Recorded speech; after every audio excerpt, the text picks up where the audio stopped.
If God created everything, then who created God? Have you ever heard someone ask this question?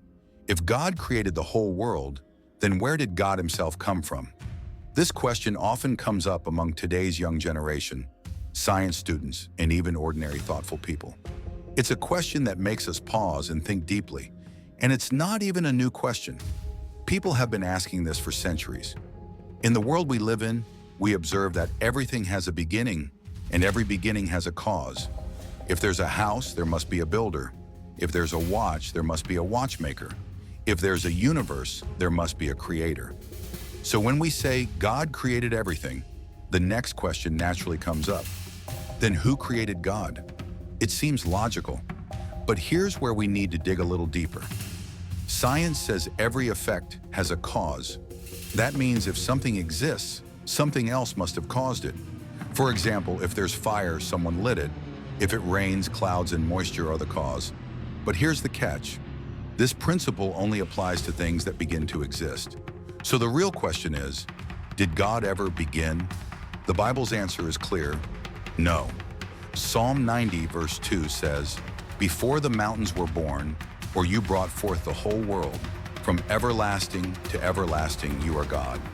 This means that God was never made. He always existed. He was not created because he is the creator, not a creation. And if something never began, it doesn't need a cause. Let's suppose for a moment that God was created. Then we would have to ask, who created that creator? And then, who created the one before him? And so on, endlessly. This would result in what philosophers call an infinite regress, a never-ending chain that never gets to a starting point. But logic says every chain must have a first cause. That uncaused, eternal, original cause is God. Modern science agrees that the universe had a beginning. According to the Big Bang Theory, time, space, and matter all began about 13.8 billion years ago. But here's the big question.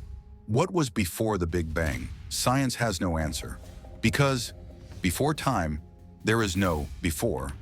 Before space, there is no where. Before matter, there is no what. So the one who could bring time, space, and matter into being without needing them himself must exist beyond and above them. And that is exactly how the Bible describes God. When Moses asked God his name, God said, "I am who I am." Exodus 3:14. This means, I exist in and of myself. No one created me. I simply am. This is an absolute truth. God is not bound by time, space, or matter.